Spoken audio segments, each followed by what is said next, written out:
তিনি যাকে প্রধান নিরাপত্তা উপদেষ্টা বানিয়েছেন 54 বছরে আমার এরকম কোন জাতীয় নিরাপত্তা উপদেষ্টা বাংলাদেশে আগে কখনো আমরা দেখিনি। কি এমন প্রয়োজন হলো যার সম্পর্কে বাংলাদেশের মানুষ জানে না, রাজনৈতিক দল জানে না। এখানকার আমাদের যারা যুক্ত আছেন, যিনি পেশাগতভাবে নিরাপত্তার সাথে যার কোনো সম্পর্কই নেই, তাকে বানানো হলো রোহিঙ্গা বিষয় ওনাকে একটা বিশেষ আইন উপদেষ্টা। ওনাকে প্রমোশন দিতে দিতে দিতে দিতে বাস্তবে পরোক্ষভাবে প্রায় 3 বাহিনীর উপরে একটা খবরদারি করবার জন্য ওনাকে নিরাপত্তা উপদেষ্টা করা হয়েছে, যিনি ইতিমধ্যে আমাদেরকে বড় ধরনের বিপদের মধ্যে ফেলে দিয়েছেন। তিনি বললেন মানবিক করিডোরের সিদ্ধান্ত হয়নি, সেখানে খাদ্য পৌঁছানোর জন্য সেখানে একটা প্যাসেজ, এবার একটা চ্যানেল করবেন। তো কোনটা করিডোর আর কোনটা চ্যানেল, বাংলাদেশের মানুষকে কি আপনারা এতই বেকুব ভেবেছেন? ইতিমধ্যে তিনি এবং তার এই তৎপরতা নানা ধরনের টানাপোড়েনের জায়গাটা তৈরি করেছে। সরকারের সাথে সশস্ত্র বাহিনী, সরকারের সাথে রাজনৈতিক দলগুলো নানা ধরনের।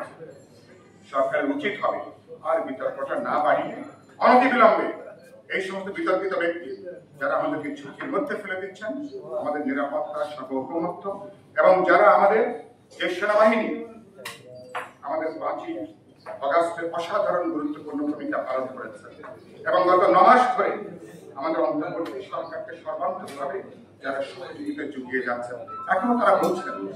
এবং এটা দুনিয়াতে প্রায় ব্যতিক্রমী ঘটনা, উন্নয়নশীল দেশের মতন যেখানে সেনাবাহিনী এ ধরনের পরিস্থিতিতে হস্তক্ষেপ করে, নিজেরা ক্ষমতা দখল করে।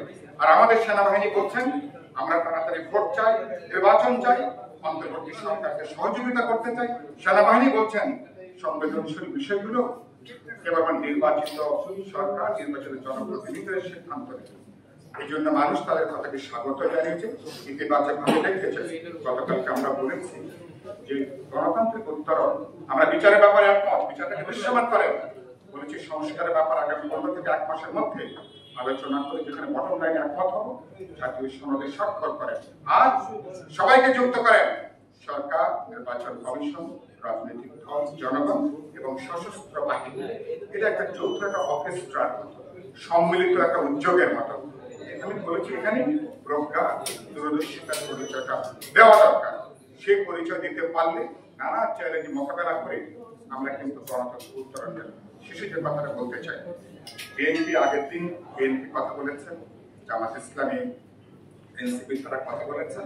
গতকালকেও প্রায় 20টা দলের 20 জন গতকালকে তারা সাক্ষাৎ করেছেন, ছিলেন। আমরা একসাথে ছিলাম, মন্ত্রী শুরুতেই তিনি কথা বলেছেন। আমরা অনেকেই আমরা কথা বলেছি, পরে আমরা প্রেস ব্রিফিং করেছি।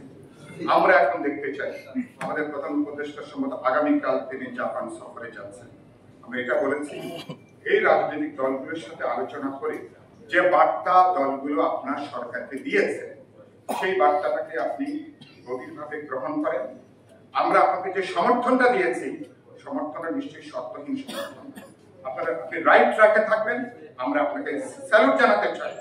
যে সমালোচনা করছি যাতে আপনি পথ হারিয়ে না ফেলেন, যাতে আপনি হুমড়িকে যাতে আপনি না পড়েন, সে কারণের জন্য অনেকগুলো কথা এসছে।